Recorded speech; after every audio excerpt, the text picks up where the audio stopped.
Tout d'une seule portée de béton. Vous remarquerez que, quelle que soit votre place, aucune ligne ne s'éloigne de vous.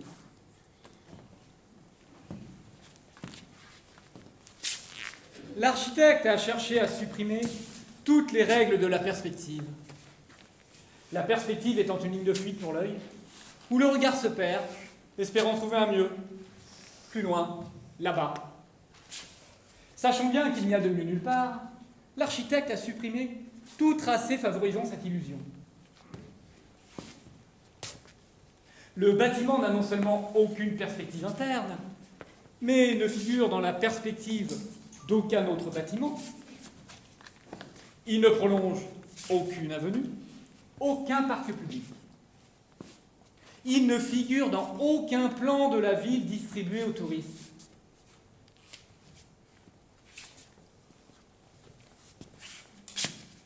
La perspective est nuisible à l'homme. The perspective is bad for human being. La perspectiva es muy mala para los hombres. Ne vous éloignez pas. Restez près de moi, sinon vous allez devenir tout petit. Quedad a proximidad de mí, por favor. Little, be careful. Ensemble, on avance ensemble. Non, mademoiselle, s'il vous plaît, restez près de moi. La perspective commence à être dangereuse à partir de 2 mètres. À partir de 2 mètres, je vous sens diminuer. On avance ensemble. Together. C'est ensemble que nous sommes ce que nous sommes. N'oubliez jamais, il n'y a aucune issue dans la perspective. Ensemble.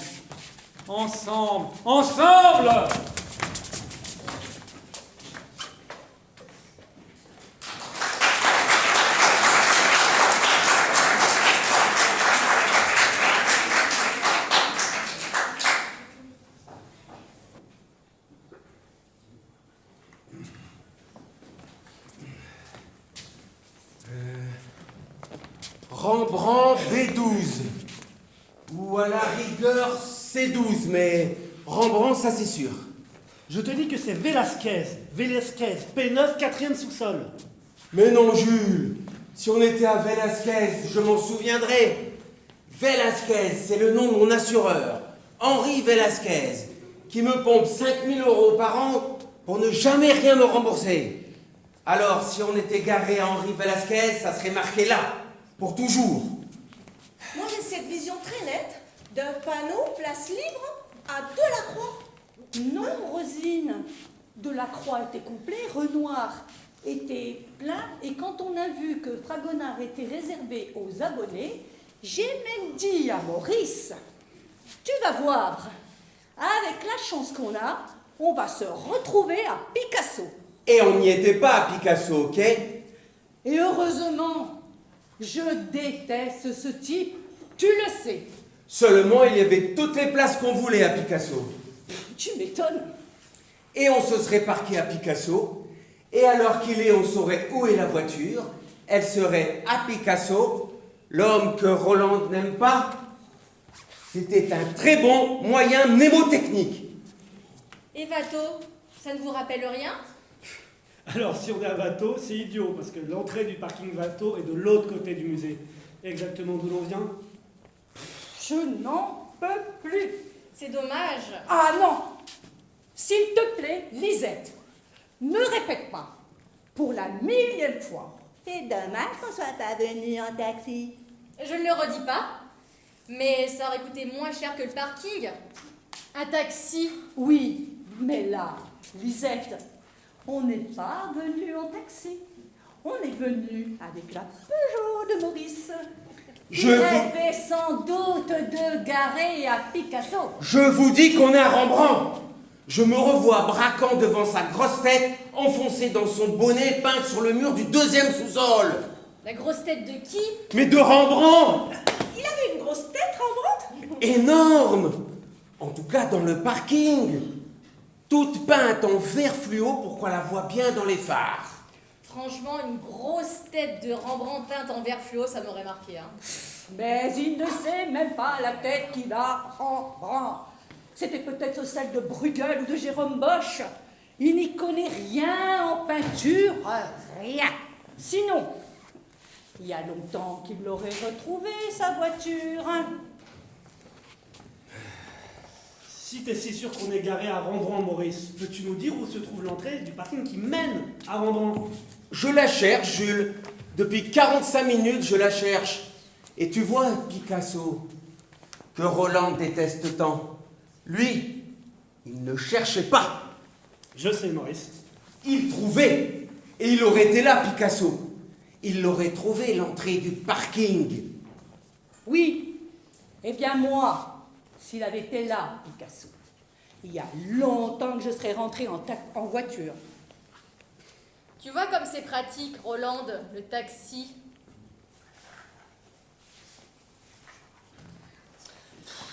Moi, je pense qu'il faut repartir calmement. On retourne à la cafétéria. Hein? On prend le grand escalier. On passe devant la boutique.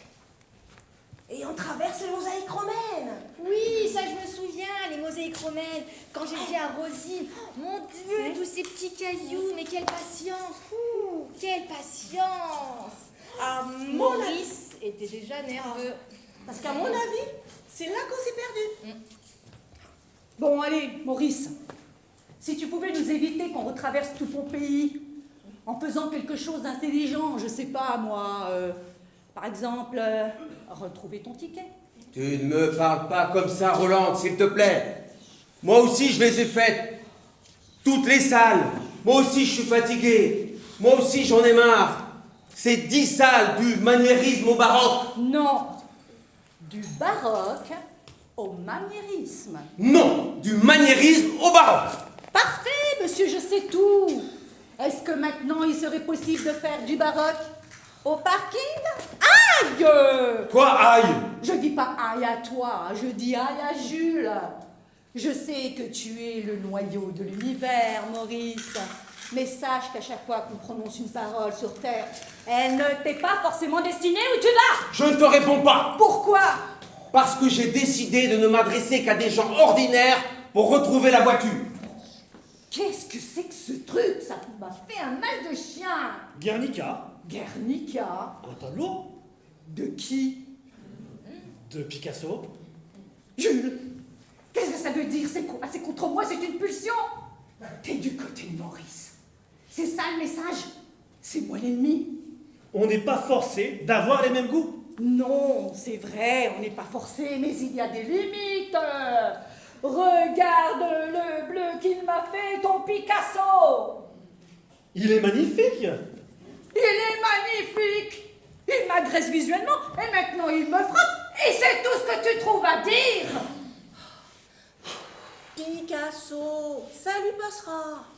Et puis tu sais, au début, il dessinait très bien. Mais qu'est-ce que vous avez tous à le défendre, Picasso?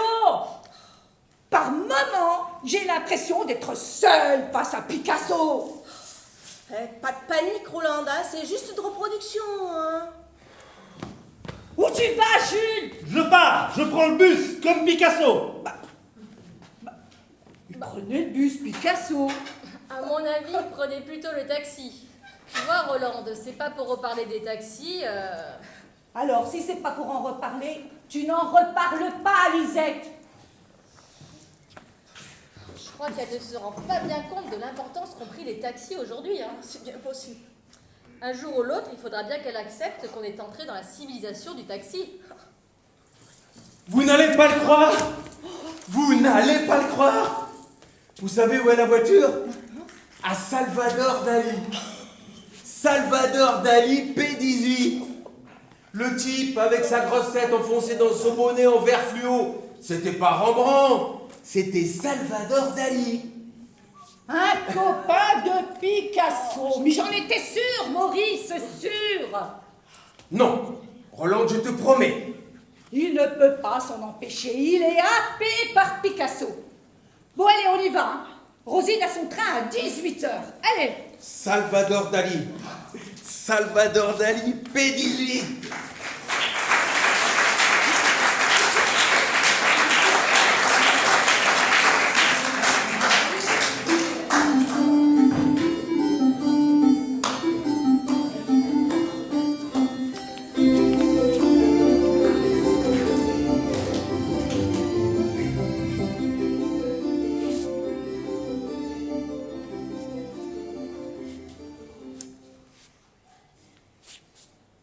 Moi, tu vois, je te le dis très calmement et très simplement, j'ai peur. Peur? Oui, peur. Peur pour l'art, pour la culture, pour la communication entre les hommes. J'ai peur pour la planète. J'ai peur pour nos enfants. Et surtout, j'ai peur pour nous, Thérèse. C'est juste une exposition, Hervé. Qu'est-ce que tu veux que je te dise? C'est peut-être juste une exposition, mais le résultat, c'est que tu es bouleversé par 350 photos de bites. Hervé. Si, 350 côte à côte. Ah, c'est pas moi qui les ai comptées, elles sont numérotées. Alors figure-toi que moi aussi je suis totalement bouleversé de te voir bouleversé par 350 photos de bites. Hervé. Non, non, non, Thérèse, je sais ce que tu vas me dire. Si je suis moi-même très ému par ta propre émotion, c'est parce qu'à travers toi, ce sont les 350 photos de bites qui m'atteignent et que donc l'exposition est forte. Hervé, le travail de Gianni Perdelli. Attends, Thérèse, tu es mon épouse. Tu es la mère de Lily, de Maxime et de Kevin. Alors si tu permets... Et de Lucien. Et de Lucien. J'aimerais que tu ne l'oublies pas comme d'habitude. Lucien. Non, mais Lucien, il est même pas de moi. Alors, si tu veux bien, on va pas commencer à parler de tous ceux avec qui tu as... non, Thérèse, non. Pas après cette exposition. Bon, ça suffit. Où tu vas? Tu vas acheter le catalogue? Thérèse, tu vas acheter le catalogue ou tu vas pas acheter le catalogue?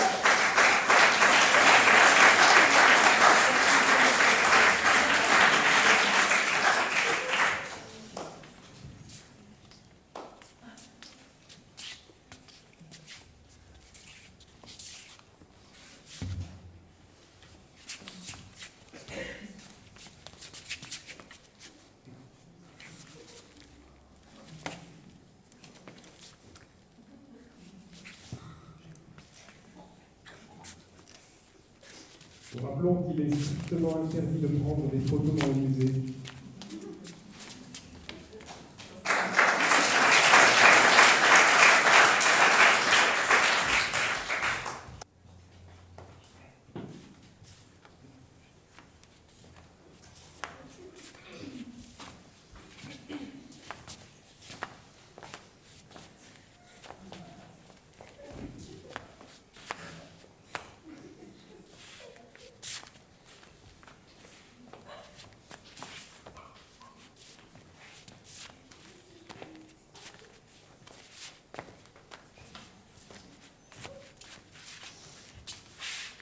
Paul Gauguin.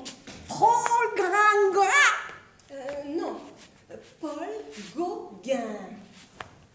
Paul Gauguin. Non. Paul Gauguin.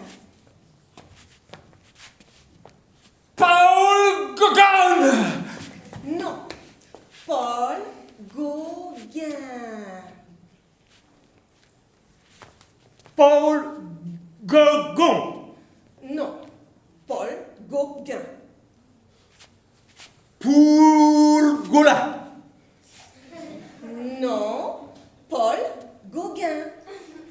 Paul Gingouin. Paul Gauguin. Non. Paul Gauguin. Pioul Galin. Non. Paul Gauguin. Paul Gauguin. Non. Paul Gauguin. Paul Galérin. Non. Paul Gauguin. Poulgarin. Non. Paul Gauguin. Non. Paul Gauguin. Non. Pas non. Juste Paul Gauguin.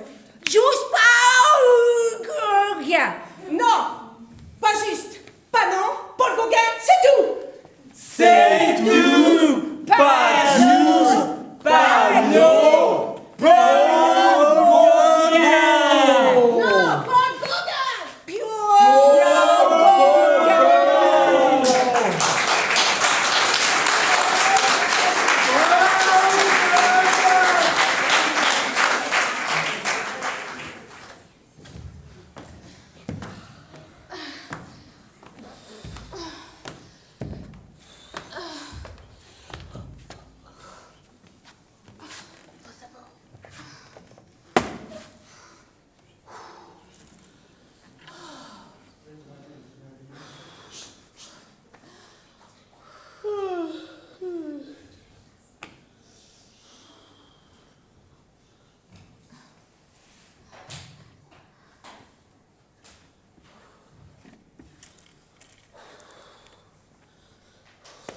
La Joconde est attendue au 2e étage, salle 14.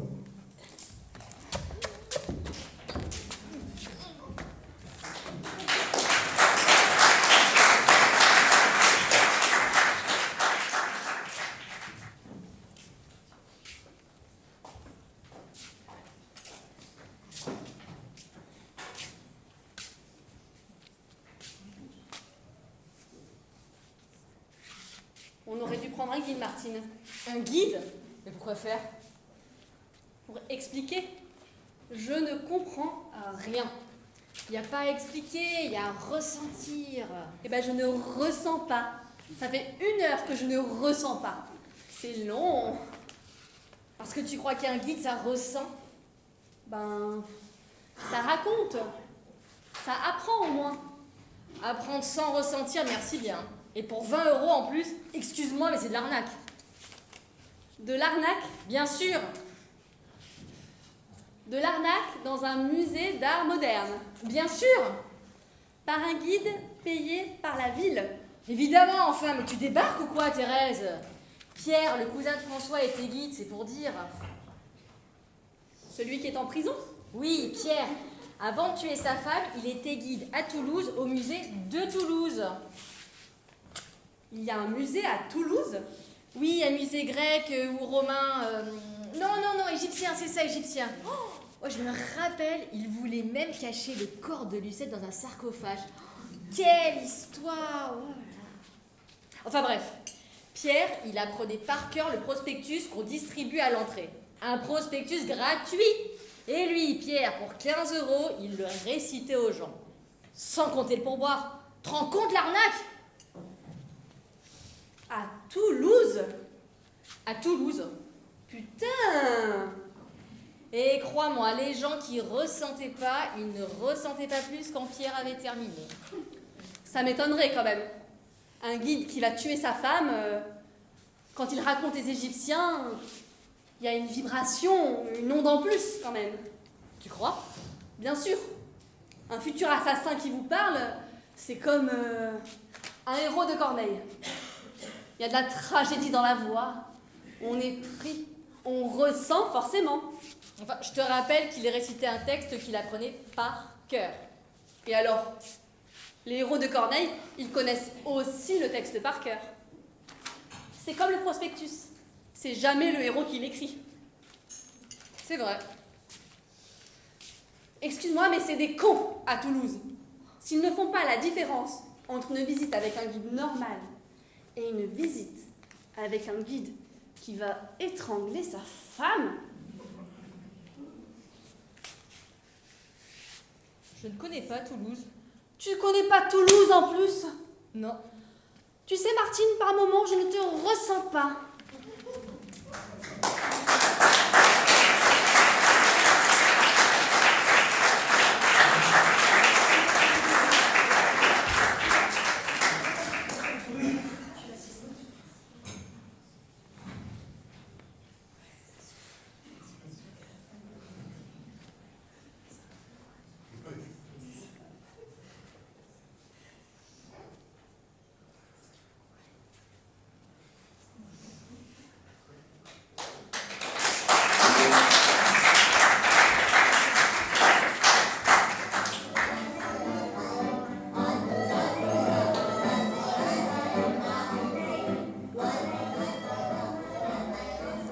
S'il vous plaît. S'il vous plaît. Les groupes 7 et 9, vous serrez sur la droite. S'il vous plaît, de Matisse à Chagall, sur la droite. Le groupe 8, badge rouge, vous restez derrière, merci. Pour la route de la soie, badge jaune et vert. Non, jaune et vert. Là, vous êtes dans Matisse et Chagall, madame. Attention, on laisse passer les personnes handicapées. On laisse passer les personnes. Voilà le groupe 8, on ne bouge pas. On ne bouge pas. Il ne va pas s'envoler, Fra Angelico. Salle 4 pour la route de la soie. Badge jaune et vert, salle 4. Le groupe 8, vous commencez vraiment à m'emmerder. Je vous ai dit de ne pas bouger. Pas bouger, c'est pas bouger. Et les jeunes, on y va. Non. Quand je dis les jeunes, ce ne sont pas les Japonais. Ce sont les badges jaunes. Les Japonais, ils sont gentils, les Japonais. Ils ne photographient pas.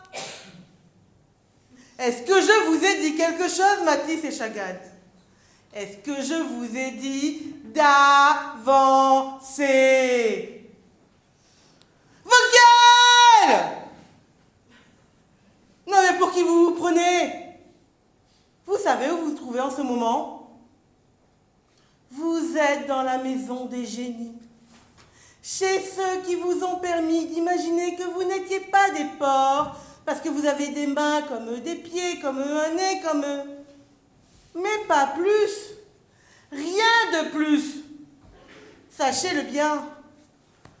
Et j'ai honte pour Giotto, pour Bellini, pour Bruegel, pour Fernand Léger, pour Braque, de vous traîner tous les matins devant eux dont vous ne saisissez ni l'orage, ni le parfum, ni le torrent.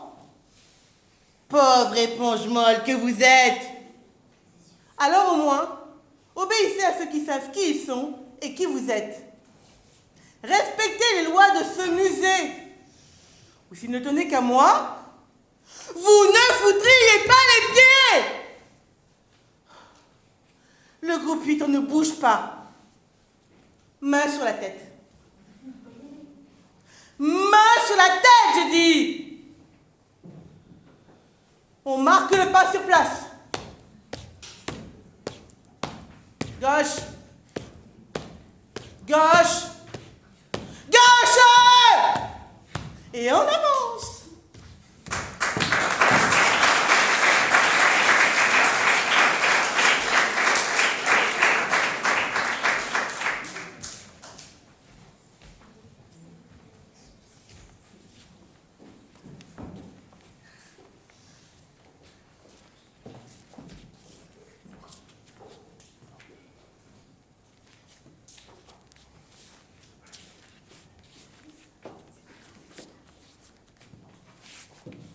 Mais où sont les Kandinsky?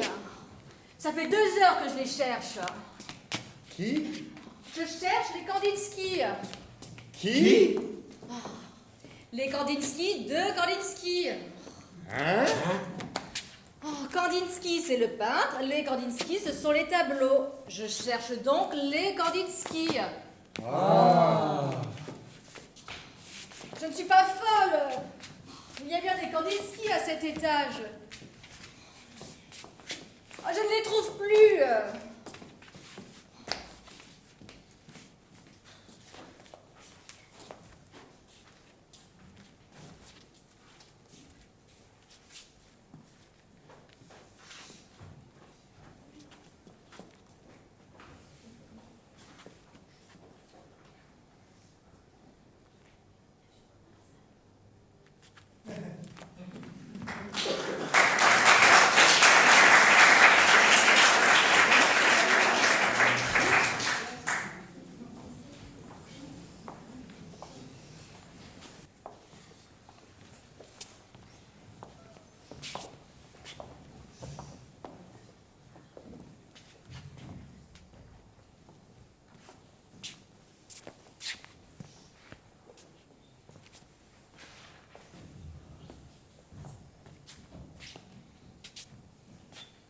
Quand je vois ces galeries qui n'en finissent pas, avec toutes ces statues alignées, je me dis qu'on ne parle pas assez de sexe à la maison, Françoise. De sexe? Bien sûr! Après, quand les enfants arrivent ici, ils sont perdus. Regarde-les! Sylvain, Corinne! On ne court pas dans les musées! De quel sexe tu veux qu'on parle? Peu importe. Du tien, du mien. Mais il faut qu'on en parle. Et c'est urgent, Françoise. Parce que sinon, on va finir par dégoûter les enfants de toute la période gréco-romaine. Et c'est dommage, franchement. Regarde le disco-ball. C'est une splendeur. J'aime autant qu'on parle du tien. Peu importe. Comme tu veux. Et qu'est-ce que tu veux qu'on dise de ton sexe? Eh bien, déjà dire qu'il existe. Que j'ai un sexe. Comme Marc Aurèle, comme Mercure, ou comme le disco-ball. Que le sexe des dieux et des empereurs que les enfants voient partout ici est le même que celui de leur père. Ils seront moins chamboulés. Que tu es le même sexe que Marc Aurèle? Ou que Marc Aurèle ait le même sexe que moi. Ça leur donnera un repère. Quand? Quand quoi? Quand tu vas leur parler? Pendant le dîner ce soir. Tu vas parler de ton sexe pendant le dîner? Bien sûr. Pendant le dîner, c'est un des rares moments où il y a une écoute possible. Pendant le dîner, nous sommes tous les 4 les uns contre les autres. Oh, et s'il ne te croit pas? S'il ne croit pas que tu as le même sexe que Marc Aurèle? Eh bien, je le leur montrerai. Tu montreras ton sexe? Bien sûr. À table? Qu'est-ce qu'il y a de mal à montrer son sexe à ses enfants à table? Joseph? Joseph! Ça leur apprend l'art, Françoise. Ça leur apprend que c'est quelque chose d'humain, que ça ne doit pas faire peur, que ça fait partie de nous. Sylvain! Corinne!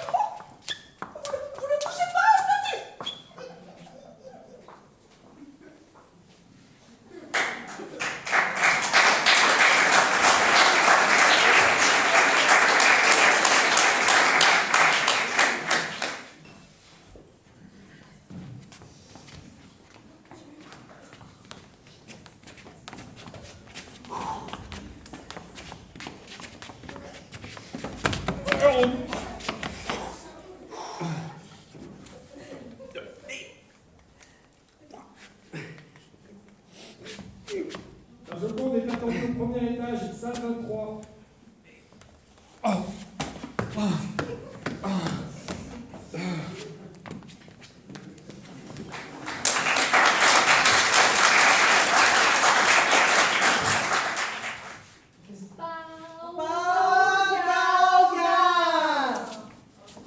Non. Paul Gauguin.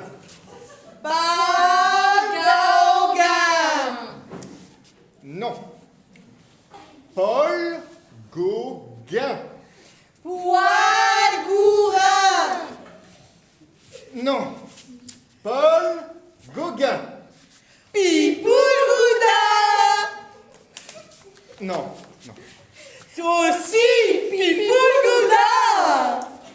Non. Par ici, s'il vous plaît. Par ici, s'il vous plaît. J'ai dit par ici. J'ai dit par ici. Paul Gourdin? Non, Paul Gauguin. Paul Gauguin. Non, Paul Gauguin. Non, Paul Gauguin.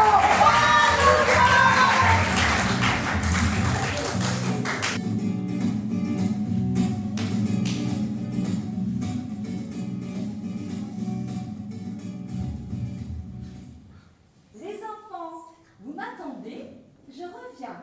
Maman revient.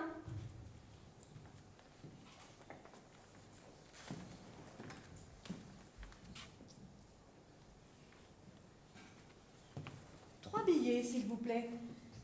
Exposition permanente ou temporaire? Modigliani. Exposition temporaire. Elle n'a du tout 2 enfants. Vous ne l'avez pas tout le temps? Pardon? Modigliani, vous ne l'avez pas tout le temps? Non, l'exposition se termine le 4 novembre. C'est pas risqué pour des enfants? Modigliani? Oui, un peintre temporaire. C'est un très grand artiste. Peut-être, mais c'est la première fois qu'ils vont au musée. Et j'aimerais autant leur montrer quelqu'un de stable. Modigliani? Modigliani est un peintre très important, madame. Oui, mais vous ne le gardez pas. Et ce n'est pas un très bon exemple pour des enfants. Un artiste qui est renvoyé du musée dans une semaine, reconnaissez. L'exposition est magnifique. Peut-être, mais j'aimerais autant leur montrer une base solide. Je voudrais qu'ils commencent sur une base solide. Un peintre qui reste toute l'année au musée, un emploi fixe qui les tranquillise. Vous savez, à 5 et 7 ans, on comprend tout.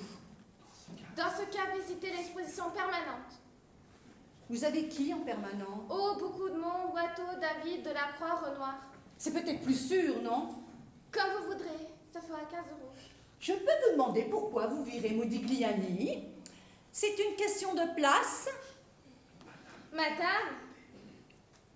Vous ne pensez pas que vous auriez pu dégraisser chez les vieux? Watteau, franchement, il a fait son temps. Watteau, franchement. Madame? Et Renoir. Il y en a pas un peu marre de Renoir? Les musées, les boîtes de chocolat, les calendriers, ça suffit pas? Et quand c'est pas lui, c'est Monet. Il n'y a pas que sur Terre, ça pousse derrière. Il faudrait qu'il se le mette dans le crâne. Ça continue derrière et ça sert à rien de faire bouchon aux jeunes. Madame, je peux vous demander de payer? Beaucoup de gens attendent. Qu'est-ce que vous voulez me dire exactement? Que je suis temporaire à la caisse?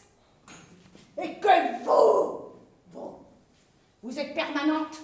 C'est ça? 15 € madame. Ce n'est pas en traitant les visiteurs, comme vous traitez Modigliani, que vous donnerez à la jeunesse le goût de la peinture. Venez mes chéris, on s'en va. Non mais parce que, attendez, non mais, une chose encore. Watteau, franchement, non mais, allô quoi? Watteau, franchement. franchement.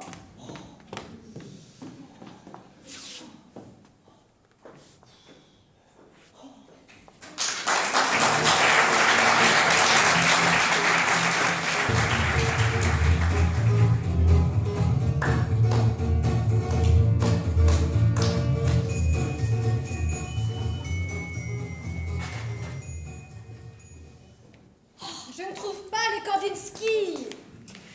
C'est dingue, hein? Les Kandinsky, je vous dis. Je ne trouve pas les Kandinsky de Kandinsky.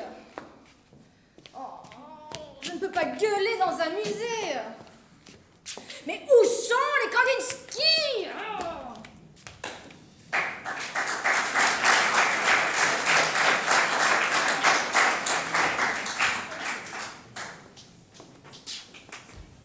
Entrez, entrez.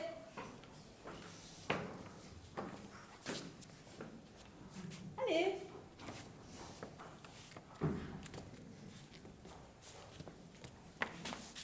Allez. Pas plus de 7 personnes, s'il vous plaît. Il y aura une autre visite à 16 heures. Bien. Mesdames et messieurs, je suis heureuse de vous annoncer que vous êtes l'œuvre la plus récente de Karl Paulin. C'est la raison pour laquelle je vous demanderai de ne pas rester groupés. Cet artiste s'attachant avant tout à mettre en lumière le comportement individuel et jamais le groupe, la meute, l'équipe, la bande et encore moins la foule. C'est la raison pour laquelle les œuvres de Karl Paulin ne comptent jamais plus de 7 personnes. Parfait. Là, nous y sommes. Karl Paulin, je vous le rappelle, est un artiste belge de petite taille qui se déplace dans une voiture jaune. Il vit entre Rio de Janeiro, New Delhi et Limoges, c'est-à-dire à Bucarest, où il passe la plus grande partie de l'année. La plus petite partie de l'année, il la passe chez des scientifiques, des philosophes et des écrivains de renom, dont les conversations, souvent intéressantes et toujours très bien documentées, apportent l'indispensable coup de fouet à sa créativité. Ces nombreuses expositions, qui sont sans cesse renouvelées par le public, qui en est le sujet même, comportent néanmoins un élément identique, incarné par la présentation de l'artiste, par la guide, au début de chaque visite. Voilà, je vous laisse à présent profiter de cette belle exposition, c'est-à-dire de vous, en vous rappelant une dernière fois les recommandations de l'artiste. Conservez une distance de 40 à 50 cm minimum entre vous. C'est la meilleure façon de jouir pleinement de son œuvre. Je vous remercie. Pardonnez-moi, je peux vous demander une faveur? Je vous en prie. Mon frère est venu de loin pour me voir dans l'exposition de Karl Paulin. Et il n'a pas pu rentrer. Pensez-vous qu'il soit possible de... Hélas, pas plus de 7 personnes, madame. Justement, comme nous ne sommes que 5 visiteurs, je pensais... Il y a le gardien et moi, madame. Oh, vous faites aussi partie de l'exposition? Comme tout le monde, madame. Oh, je suis désolée. Il n'y a pas de mal, ça arrive souvent. Georges, arrange un peu ton col. Tire sur ta veste. Et moi, ça va, je plisse pas derrière? Mais non, pourquoi tu plisserais tout d'un coup? Ah, faut vérifier, Georges. On est exposé dans un musée. C'est pas rien. Et même pour le peintre, il faut lui faire honneur. J'ai mon costume noir, Gisèle. T'as pas à avoir honte quand même. Oh! Quoi? L'homme avec le manteau. Ah, je l'aime bien. L'homme avec le manteau. Bah, on l'a pas déjà vu? Si, à la cafétéria. Il mangeait une glace. Ah oui, il n'y a pas de comparaison. Et là, il est magnifique. Karl Paulin est passé par là. Et nous, On doit être mieux aussi, non, Gisèle? J'ai l'impression, oui. Qu'est-ce que tu en penses? Nous, on se connaît trop. On peut pas s'en rendre compte, Gisèle. Ah, moi, si. Moi, je sens la différence. Je sens que j'ai le style de l'artiste. Sa patte, nettement. J'ai l'impression que je suis plus nuancée, non? Peut-être. Un peu, oui. Quand même, Georges, ouvre un peu tes yeux. Je tiens, C'est vrai. Je tiens à vous signaler la très belle lumière d'été qui vient d'arriver du fond de la galerie. Il est très rare que Karl Paulin mette du soleil dans son travail de décembre. Profitez-en, car je pense qu'il va très vite la masquer d'un nuage. Oh, ça c'est étonnant, tout à fait étonnant. Ce jour et à la fois ce contre-jour qui se battent pour s'emparer de vos yeux et de votre bouche. C'est un moment unique, d'une beauté infinie. Cela vous plaît, visiblement. Ah, cela ne me plaît pas, cela m'émeut. Et d'ailleurs, il ne s'agit pas de cela, hein, mais de vous. Car sans vous et ce profil qui refuse l'ombre et choisit la clarté, il n'y aurait rien ici. Tout ici est votre présence. Madame? Fanny. Enchantée, Fanny. Enchantée par votre prénom. Mais vous m'aviez ravi bien avant de le prononcer. Merci. Oh non, non, ne dites surtout pas merci. C'est un grand bonheur pour moi que d'avoir la chance de vous observer là, maintenant. D'autant que, sachez-le, je ne suis en rien spécialiste, ni même amateur de la figure féminine. Hein. Ah, je n'aime que les pierres, les cailloux et le ciment. Tenez, regardez ce poteau. Je pourrais le regarder pendant des heures.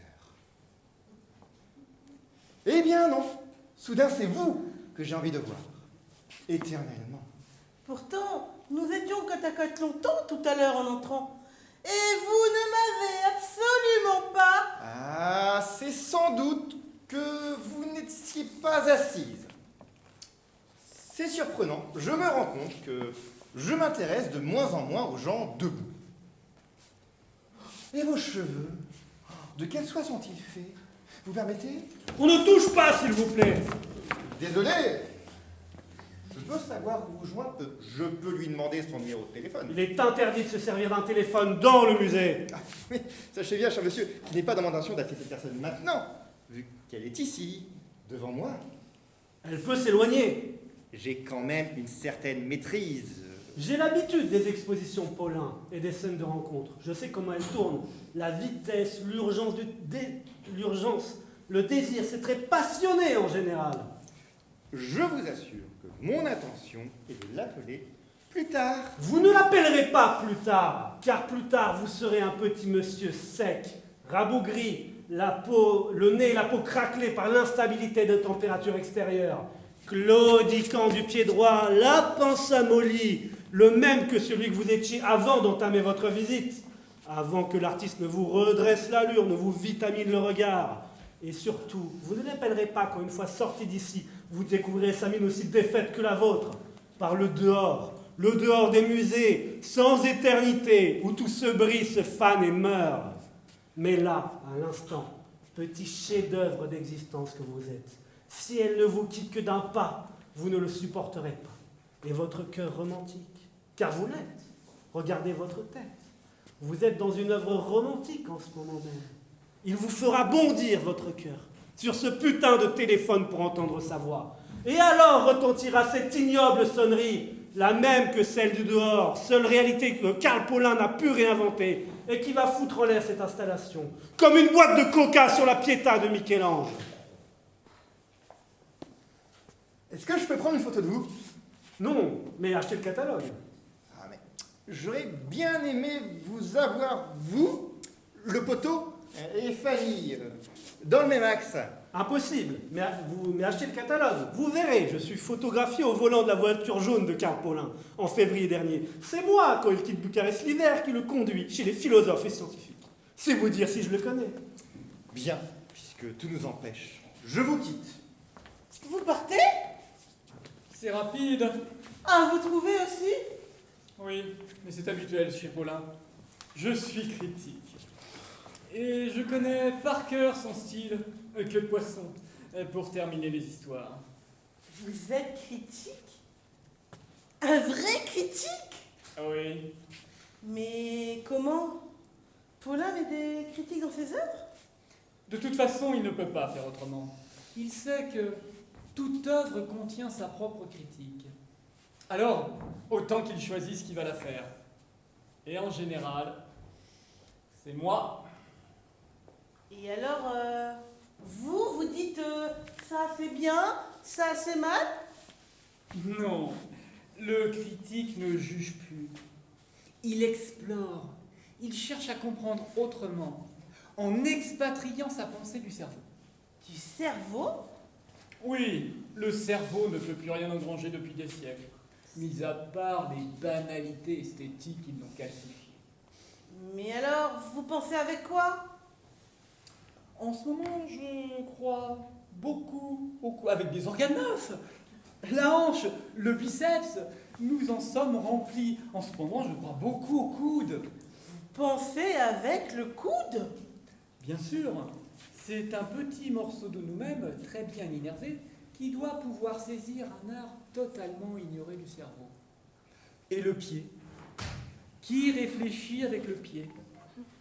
Et pourtant, il ne demande que ça à lui, qui à chaque pas découvre des merveilles complètement ignorées de notre pauvre tête. Et nous en avons deux en plus.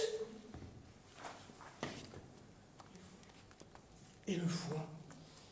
Nous avons la chance d'avoir là un bel organe rougeoyant, de la taille d'une cervelle de jeune fille, dépourvu de tout raisonnement et dont l'intelligence toute neuve ne sert à rien. Comprendre avec le foie? Nous avons bien mal au foie comme nous avons mal à la tête. C'est vrai. Alors pourquoi n'existerait-il pas un QI du foie? Vous savez, nous sommes au tout début de la découverte de l'art. Je vous trouve ravissante. Et là? L'art? Vous me parlez avec quoi, monsieur le critique? Avec le cœur. Vous me plaisez beaucoup, monsieur le critique. Et ça, je vous le dis, avec le ventre. Non mais je rêve! Alors lui, il a tous les droits, on lui dit rien. C'est un critique, monsieur. Karl Paulin nous a demandé d'être très coulant avec les critiques. Tous les mêmes. Il en est conscient. D'ailleurs, si vous le dites, c'est qu'il le dit lui-même. Excusez-moi, c'est ici les Kandinsky? Ça fait 3 heures que je les cherche. Vous ne bougez pas, vous ne vous affolez pas. C'est un accident, le hasard. Cela arrive parfois dans l'œuvre de Karl Paulin. Ne vous inquiétez pas, Karl Paulin nous a formés pour ce type d'incident. Nous maîtrisons, nous maîtrisons. Mais c'est quoi cette histoire? Ils ont disparu les Kandinsky ou quoi? Madame, je vais vous demander de répondre le plus rapidement possible à ces 3 questions. Pourriez-vous lacérer vos vêtements jusqu'à la nudité totale? Non. Pourriez-vous nous dire quelque chose sur la bourgeoise tiédeur du monde ou sur la relation entre eczéma et bon sens? Non. Pourriez-vous manger un roast beef purée assise en tailleur sur les genoux de ce gardien? Oh non. Vous ne pouvez actuellement que répéter où sont les Kandinsky? Évidemment, puisque je suis venue spécialement pour voir les Kandinsky et que je ne les trouve pas. Qu'est-ce que vous faites? Nous vous virons, madame. Karl Paulin est allergique à Kandinsky. Vous auriez pu dire n'importe quel autre peintre, on aurait pu s'arranger. Mais Kandinsky, il le hait. Je sais, tout le monde hait Kandinsky, et j'ai bien compris pourquoi. C'est parce que vous détestez l'art abstrait, vous voulez qu'on vous représente, qu'on voit vos petites gueules là sur la toile. Eh bien, pas moi, merci bien. Vous voyez, ça n'a pas été très méchant. Je profite d'ailleurs de cette petite interruption pour vous faire remarquer l'arrivée de la très belle lumière gris-bleu qui assombrit légèrement l'ensemble. C'est un peu plus mélancolique, mais on est beaucoup plus proche de l'univers de l'artiste en décembre. Excusez-moi, madame. Je ne sais pas si mon mari a bien compris. Il me dit quand on parle ici, c'est aussi de l'art. C'est vrai? Bien sûr, madame. Karl Paulin travaille beaucoup à la voix. Ah bon? Alors, par exemple, tout à l'heure, quand j'ai dit « Est-ce que je plisse pas derrière ?» C'était aussi de l'art? Tout à fait. Ah oui, eh bien ça fait drôlement plaisir, hein? Non, c'est vrai, parce que parfois, on se sent un peu bête dans ce genre d'exposition moderne. On a toujours un peu peur de dire des bêtises. Oh, si j'avais su! Non, non. Non, ce que vous dites est très très joli, avec beaucoup d'arrière-plan émotionnel, et puis il y a une jolie mélodie sur les voyelles. Il vous a gâté. Ah bon? Ah, mais ça reste après? Ça reste? Oui, je veux dire, par exemple, ce soir, quand je rentrerai et que je dirai à mon mari, Georges, est-ce que tu as descendu le chien? Ce sera encore de l'art? Ah non, madame, Karl Paulin n'expose pas chez les gens. Oui, c'est compréhensible, oui. Il faut un cadre, sinon il n'y a plus de limite. Oui, merci, c'est comme tout. Merci. Georges, il faut qu'on profite de parler beaucoup ici, hein? Mesdames et messieurs, nous allons passer dans la salle numéro 2 de l'exposition Paulin. Qu'est-ce qu'il y a dans la deuxième salle? Toujours nous, madame. Non, mais on s'est déjà vu. Pas dans la salle 2, Gisèle. Ah oui, c'est vrai. Tu sais, Gisèle, c'est très logique, l'art d'aujourd'hui.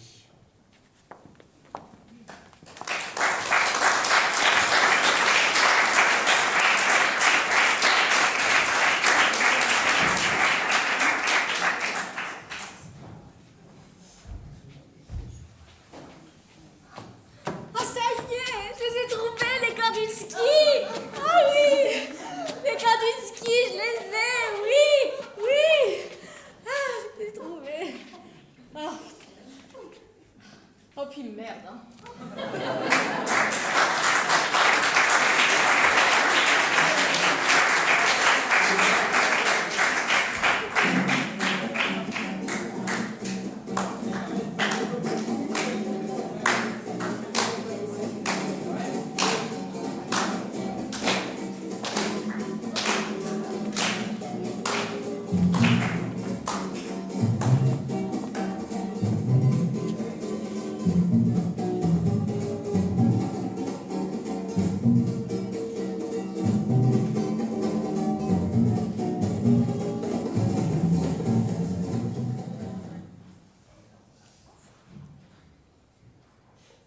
En exclusivité, spécialement pour vous ce soir, quelques œuvres jamais montrées au public.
Qui?